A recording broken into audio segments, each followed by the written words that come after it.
नमस्कार दोस्तों, good morning. तो फटाफट से मैं आपको बता देता हूं, अपन 10 से 15 मिनट में आपके जो भी अमेंडमेंट्स हैं आपके May 26 के लिए वो अपन फटाफट से डिस्कस कर लेते हैं। बहुत छोटे से अमेंडमेंट है, बहुत सारे कम अमेंडमेंट है, तो मैं फटाफट आपको बता देता हूँ आपके कहाँ कहाँ अमेंडमेंट हुए हैं सीए इंटर डायरेक्ट टैक्स में, और अपन इसको फटाफट से समराइज कर लेते हैं। जो आप एग्जाम से अगर आप थोड़ी देर टाइम पहले भी देखना चाहो तो आप देख के जा सकते हो। चलो स्टार्ट करते हैं। सबसे पहले अगर बात करें, चैप्टर नंबर 1 में आपका अमेंडमेंट हुआ है, जो इतना मेजर अमेंडमेंट है, बहुत मेजर अमेंडमेंट है सर। कौन सा वाला? सबसे पहले छोटा सा अमेंडमेंट आपका यहाँ पे हुआ है, जो अपन पता है कंपनी के केस में टैक्स लगाते थे, तो अपन देखते थे 22-23 का टर्नओवर कितना है कंपनी का। अब अपन देखेंगे 23-24 का। ठीक है, चलो। 400 करोड़ का अगर टर्नओवर क्रॉस करता है, 400 करोड़ का टर्नओवर क्रॉस करता है तो 30% लगेगा। 400 करोड़ तक टर्नओवर है तो आपका 25% आपका कंपनी के केस में टैक्स लगने वाला है। चलो आगे सर, आगे सर, आगे आगे आगे। इसके बाद अपना अमेंडमेंट जो हुआ है एक 87A में हुआ है, जहां पे जो 115 बीएससी था उसके केस में 12 लाख तक अगर आपका इनकम है तो आपको रिबेट मिलेगा। तो सबसे पहले अपन 115 बीएससी को देख लेते हैं, उसमें क्या अमेंडमेंट आया है।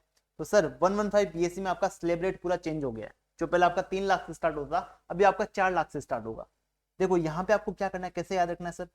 4-4 लाख का, 4 का पहाड़ा बोलते जाओ। 4 लाख तक कोई टैक्स नहीं है, 8 लाख तक 5%, 12 लाख तक 10%, एक एक 5-5% बढ़ाना है आपको इधर ना। फिर 16 लाख तक 15%, 12 से लेकर 16 के बीच में 15%, 16 लाख से ऊपर इनकम है 20 लाख तक है तो 20%, 20 से लेकर 24 लाख वाली इनकम पे 25%, और 24 लाख से ऊपर वाली इनकम पे आपका 30% का टैक्स क्रेडिट यहाँ पे लगने वाला है। ठीक है, चलो सर। जो आपको रिबेट मिलता था 87A का, जो आपको पहले 7 लाख तक की इनकम पे मिलता था, अब वो 12 लाख तक की इनकम पे मिलेगा। सर कैसे मिलेगा? देखो मेरी बात समझना, 12 लाख तक की इनकम पे आप टैक्स निकालोगे 115 बीएससी से, और 60,000 रुपए विच एवर इज लोअर आएगा उतना आपको यहाँ पे रिबेट मिल जाएगा 87A का। ये वाला छोटा सा आपका अमेंडमेंट था। और आपको पता है एक मार्जिनल रिलीफ करके कॉन्सेप्ट होता था, उसमें भी आपको अपने 87A में दे रखा था कि अगर आपका इनकम 7 लाख तक है तो आपको मार्जिनल रिलीफ मिलेगा। अगर आपका इनकम लिटिल बिट 7 लाख से ऊपर है तो आपका जितना इनकम ऊपर ना, आपको उतना ही टैक्स पे करना है, आपको पूरा टैक्स पे नहीं करना है। यहाँ पे समझना मेरी बात को। फॉर एग्जाम्पल आपका इनकम है 12,15,000 रुपए, तो अगर आप 12 लाख से ऊपर हो तो आपको 87A का रिबेट तो नहीं मिलेगा, तो आप टैक्स निकालते हो। 12,15,000 पे आपका टैक्स आएगा 62,250। बट सर अगर आपका इनकम 12 लाख होता तो आपको टैक्स पे ही नहीं करना पड़ता ना।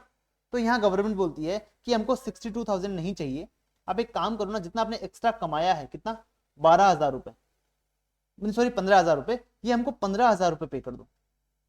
ओनली हमको ये 15,000 plus health and education cess pay कर दो। हमको आपसे 62,250 का टैक्स नहीं चाहिए, हमें आपसे 62,250 का टैक्स नहीं चाहिए। आई होप आपको यहाँ तक क्लियर है। तो कुछ नहीं करना है, कैसे स्टेप से निकालोगे, जैसे आप पहला निकालते थे 7 लाख के लिए, वैसे ही निकालोगे। टोटल इनकम माइनस 12 लाख रुपए, कितना है सर, 15,000 रुपए। सर आप टैक्स लाइबिलिटी निकालोगे टोटल इनकम पे, मतलब कि 12,15,000 पे टैक्स निकालोगे नॉर्मल। फिर आप क्या करोगे सर, कंपेयर करोगे जो आपका टैक्स आया है, जो आपने एक्स्ट्रा कमाया है, क्या उसमें डिफरेंस है क्या। तो आपका टैक्स ज्यादा आ रहा है, आपने एक्स्ट्रा कम कमाया है, तो जितना आपने एक्स्ट्रा कमाया है वही आपको गवर्नमेंट को पे करना है, आपको ऊपर वाला गवर्नमेंट को पे करने का जरूरत नहीं है। अब जो इन दोनों का डिफरेंस है 47,250, ये आपका रिबेट बन जाएगा 87A का। ठीक है, आई होप आपको ये वाला पॉइंट क्लियर है। तो सर मैं आपको फटाफट से ये बता दिया मैंने आपको कि क्या अमेंडमेंट आपका आया है चैप्टर नंबर 1 में, और चैप्टर नंबर 1 में इतने ही अमेंडमेंट है आपके बस। यहाँ पे आपके चैप्टर नंबर 1 के अमेंडमेंट सारे कंप्लीट हो जाते हैं। फिर सर अगर अगर आप बढ़े अपन, तो रेजिडेंशियल स्टेटस वाले चैप्टर में कोई भी अमेंडमेंट नहीं है। उसके बाद अगर अपन आगे बढ़े तो सैलरी वाले चैप्टर में आपका सर छोटू सा अमेंडमेंट है, अमेंडमेंट भी नहीं बोल सकते उसको, जो आपका लिमिट पहले जो दे रखा था ना उसको चेंज कर दिया है। तो पता है आपको मेडिकल फैसिलिटी था पहले, मेडिकल फैसिलिटी करके था अपने कॉन्सेप्ट। अगर आपकी एम्प्लॉयर के हॉस्पिटल में आप कोई ट्रीटमेंट करवाते हो तो आपका एग्जेम्प्ट है, गवर्नमेंट में करवाते हो तो आपका एग्जेम्प्ट है, हेल्थ इंश्योरेंस पे करता है एम्प्लॉयर आपके लिए तो वो एग्जेम्प्ट है। ऐसा करके आपका एक कॉन्सेप्ट था। अगर आप आउटसाइड इंडिया ट्रीटमेंट करवाते हो अपने एम्प्लॉयर के खर्चे पे, तभी आपको एग्जामेशन मिलता था। और वहां पे लिखा था जो ट्रेवल का खर्चा है ना, जो आप अब्रोड जाने का खर्चा है, वो भी आपका एग्जेम्प्ट रहेगा अगर आपका इनकम कितने से कम है सर, 2 लाख से कम है। अगर आपका जीटीए 2 लाख से कम है, अब उस लिमिट को बढ़ा दिया गया है, एज में भी प्रेस्क्राइब्ड। कितना किया गया सर यहाँ पे, आपका प्रेस्क्राइब किया गया है यहाँ पे 8 लाख रुपए। अगर आपका इनकम 8 लाख तक है तब आपको टैक्स पे करने का जरूरत नहीं है, वो उस खर्चे पे जो एम्प्लॉयर ने आपके बिहाफ पे किया है फॉरेन ट्रेवल का, उस पर आपको टैक्स पे करने का बिल्कुल भी जरूरत नहीं है। चलो इतना सा अमेंडमेंट था। उसके बाद सर एक अपना डेफिनेशन था स्पेसिफाइड पर्सन का, अपन ने पता नहीं कहाँ पढ़ा था, स्पेसिफाइड पर्सन अपन ने पढ़ा था ना, ये रहा। स्पेसिफाइड पर्सन का डेफिनेशन था, उसमें लिखा था कि ये जो ना, ये एट द रेट लगे हुए हैं, gas electricity water supply free servant education facility या ट्रांसपोर्टेशन फैसिलिटी, ये आपका एग्जेम्प्ट रहेगा अगर आप स्पेसिफाइड एम्प्लॉय हो। स्पेसिफाइड एम्प्लॉय बोले तो सॉरी, अगर स्पेसिफाइड एम्प्लॉय नहीं हो तो, स्पेसिफाइड एम्प्लॉय अगर नहीं हो तो आपके क्या रहेंगे सर, टैक्सेबल रहेंगे, एग्जेम्प्ट रहेंगे। अगर आप स्पेसिफाइड एम्प्लॉय तो आपके लिए टैक्सेबल रहेंगे। स्पेसिफाइड एम्प्लॉय का मतलब होता है कोई भी कंपनी का डायरेक्टर एम्प्लॉय जिसका सैलरी एक पर्टिकुलर लिमिट से ज्यादा है। वो लिमिट क्या है सर, वो आपका लिमिट रहेगा 4 लाख रुपीज। पहले यहाँ तक 50,000 था, अभी उसको 4 लाख कर दिया गया है। ठीक है, चलो, अगर आप स्पेसिफाइड एम्प्लॉय हो तभी आपके केस में ये वाले है ना, ये वाले, ये वाला, ये वाला और ये वाले प्रीक्विजिट आपके हाथ में टैक्सेबल रहेंगे, अदरवाइज आपके हाथ में टैक्सेबल नहीं होंगे। अगर आपका पूरे साल का सैलरी 3 लाख रुपए है तो आपके केस में गैस, इलेक्ट्रिसिटी, वाटर सप्लाई जो आपका एम्प्लॉयर आपको सर्विस प्रोवाइड करता है वो आपके हाथ में टैक्सेबल नहीं होंगे। अगर आप स्पेसिफाइड एम्प्लॉय हो या फिर किसी कंपनी के डायरेक्टर हो तभी आपके हाथ में टैक्सेबल होंगे। और स्पेसिफाइड एम्प्लॉय बनने के लिए आपका सैलरी 4 लाख से ज्यादा होना चाहिए। बस इतना सा ही अमेंडमेंट है आपका सैलरी टॉपिक में। हाउस प्रॉपर्टी एक्ट में आपका कोई भी अमेंडमेंट नहीं है सर। पीजीबीपी में आपका कोई भी अमेंडमेंट नहीं है, एक छोटा सा चेंज किया है, छोटा सा चेंज किया है जो कि बहुत ज्यादा इरेलेवेंट है, बहुत ज्यादा इरेलेवेंट है आपके लिए, इतना ज्यादा रिलेवेंट नहीं रहेगा। क्या किया है सर चेंज, यहाँ पे एक छोटा सा चेंज किया है जो आपको अपनी बुक में भी करना पड़ेगा। कौन सा सर, यह छोटा सा माइक्रो स्मॉल का डेफिनेशन चेंज कर दिया है। यहाँ पे जहाँ था ना कि प्लांट एंड मशीनरी में अगर आप 1 करोड़ तक इन्वेस्टमेंट करते हो तो आप माइक्रो, ठीक है, यहाँ पे 2.5 करोड़ कर दिया गया है। यहाँ पे आपका 10 करोड़ कर दिया गया टर्नओवर। स्मॉल के लिए सर यहाँ पे आपका 25 करोड़ कर दिया गया, यहाँ पे आपका 100 करोड़ कर दिया गया। बस, क्या सर ये एग्जाम में अगर हम भूल जाएं तो क्या हमारे लिए इतना रिलेवेंस रहेगा? आई थिंक इतना रिलेवेंस आपके लिए नहीं रहेगा, क्योंकि एग्जाम में लिमिट्स नहीं पूछी जाती है। चलो, क्योंकि आपके मॉड्यूल में लिमिट नहीं दे रखा है।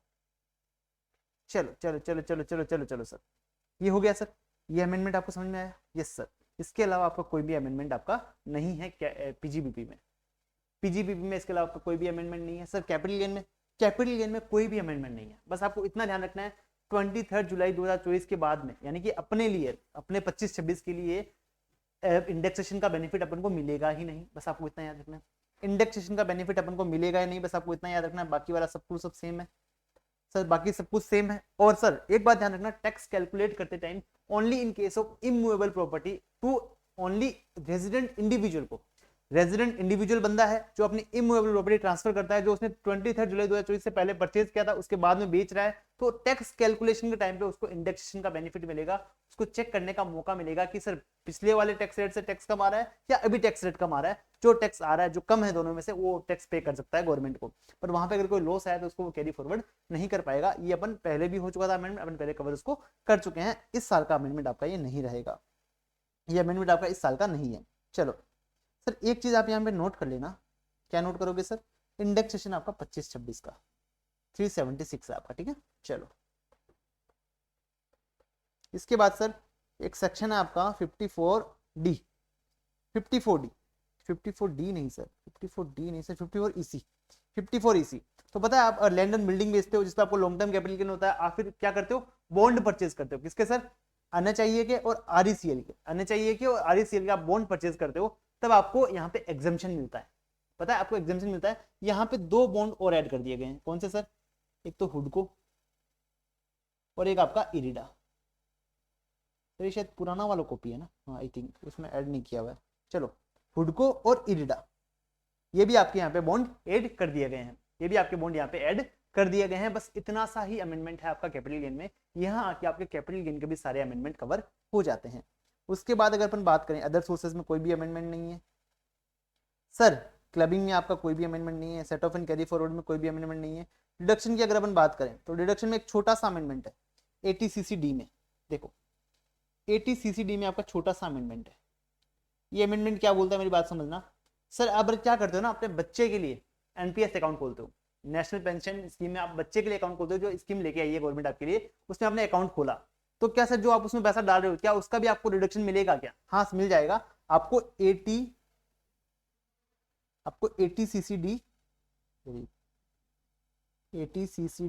1B में उसका रिडक्शन मिल जाएगा। वहां का लिमिट रहेगा 50,000। क्या सर ये 50,000 सिर्फ बच्चे के डिडक्शन के लिए? नहीं बेटा, आप एटीसीसीडी में जो डिडक्शन लेते हो ना, नॉर्मल वाला, वो लेने के बाद कुछ बच गया तो आप एटीसीसीडी 1B में लेते हो। अगर वहां से कुछ बच गया तो आप क्या करते हो? बच्चे के लिए आप डिडक्शन ले सकते हो। अदरवाइज आप क्या करते हो? बच्चे का डिडक्शन ले लो, अपने वाला छोड़ दो। पर आपको लिमिट मैक्सिमम 50,000 ही रहेगा यहाँ पे एटीसीसीडी 1 का। ठीक है, इतना मेजर अमेंडमेंट नहीं है, बट एग्जाम में ऐसा क्वेश्चन आ सकता है कि आपने बच्चे के नाम से एनपीएस में पैसा डाला और आप उसका रिडक्शन ले सकते हो या नहीं ले सकते, तो आपको बताना है 80CCD 1B में मैं ले सकता हूँ 50,000 तक, 50,000 तक मैं रिडक्शन यहाँ पे ले सकता हूँ, पर ये अदर डिडक्शन प्लस बच्चे का डिडक्शन दोनों मिला के 50,000 ही है, ठीक है ना। चलो, इसके अलावा आपका डिडक्शन चैप्टर में कोई भी अमेंडमेंट नहीं है। अब बात करते हैं टीडीएस एंड टीसीएस में। इसमें चैप्टर में बात करूं तो कोई डिडक्शन, कोई भी आपका अमेंडमेंट नहीं है, कोई आपका अमेंडमेंट नहीं है मेजर। इसमें क्या हुआ ना सर, जो आपका 1 अक्टूबर के बाद जो रेट्स लग रहे थे ना, उसको अप्लाई कर दिया है यहाँ पे, उनको अप्लाई कर दिया है। अब वो पहले वाली रेट्स हटा दी गई है पूरी। और यहाँ पे ध्यान रखना है 193 में पहले आपका 5,000 का लिमिट था, अब वो 10,000 का कर दिया गया है। यहाँ पे पहले आपका लिमिट 5,000 का था, वो 10,000 का कर दिया गया है। यहाँ पे पहले लिमिट आपका क्या था सर, कम था इससे, वो अभी 50,000 और 1,00,000 रुपए कर दिया गया है। यहाँ पे लिमिट आपका 5,000 का था, वो आपका 10,000 का कर दिया गया है 194 ए में। तो आप इसका एक बार क्या करोगे ना, मेरे मानो उसका एक बार आप रिवीजन लेक्चर देख लेना, आपका काम बन जाएगा। इसका आप रिवीजन लेक्चर एक बार देख लेना, आपका काम बन जाएगा। बहुत ही अच्छे से मैंने चार्ट बुक से उसको रिवाइज करवाया है, तो आपका वहां पे काम बन जाएगा। इस चैप्टर में एज सच कोई अमेंडमेंट नहीं है, बस क्या किया गया है ना सर, जो पिछले साल जो अमेंडमेंट आए थे आधे साल में आए थे, अब उनको इस साल में पूरे साल में वो अप्लाई होने वाले हैं। जैसा अपना कैपिटल गेन में हुआ वैसा का वैसा यहाँ पे रहने वाला है, कोई एज सच अमेंडमेंट नहीं है। ये सिंगल ट्रांजेक्शन का, ये पिछले साल ये अमेंडमेंट आ चुका था कि 10,000 रुपये अपना सिंगल ट्रांजेक्शन का यहाँ पे लिमिट चेक किया जाएगा विनिंग्स के केस में। यहाँ पे एज सच कोई अमेंडमेंट अपना है नहीं, यहाँ पे एज सच अपना कोई भी अमेंडमेंट यहाँ पे नहीं है, कोई भी अमेंडमेंट अपना नहीं है। एक छोटा सा अमेंडमेंट आई थिंक एक जगह है, तो अपन यहाँ पे अभी कवर कर लेते हैं। कौन सा सर, टीसीएस में अमेंडमेंट है शायद एक, वहाँ पे हल्का सा आपका रेट चेंज हुआ है, वहाँ पे आपका रेट चेंज हुआ है ना, ये रहा। Alcoholic liquor for human consumption के लिए 1% है, टेंडू लीव्स के लिए आपका 5% है, timber and other forest product के लिए 2% है, स्क्रैप के लिए 1% है, और minerals and being coal of lignite और आयरन रोड के लिए 1% है। पहले यहाँ पे शायद लिमिट दूसरा था, यहाँ पे शायद 2.5% करके था कुछ, ठीक है। तो यहाँ पे आपका 2% ये कर दिया गया है, ये आपका नया रेट रहेगा, ये याद रखना बस। 206C1 में आप थोड़ा सा लिमिट चेंज कर लो अगर आपकी बुक में चेंज नहीं है तो, ठीक है। अगर नई बुक परचेज करें तो आपके चेंज आपको मिल जाएगा, बट आपके पास पुरानी बुक है तो आप ये चेंज कर लो, या फिर आप किसी और ऑथर का बुक रेफर कर रहे हो तो उसमें देख लो चेंज है या नहीं है। तो अगर नहीं है तो आप कर लो, अगर आपके पास है तो सफिशिएंट है आपके पास, कोई दिक्कत नहीं है। चलिए, उसके बाद ROI वाला चैप्टर, रिटर्न फाइलिंग का चैप्टर। इसमें आपका क्या अमेंडमेंट है, इसमें आपका कोई भी अमेंडमेंट नहीं है, बस एक अमेंडमेंट है, अपडेटेड रिटर्न में।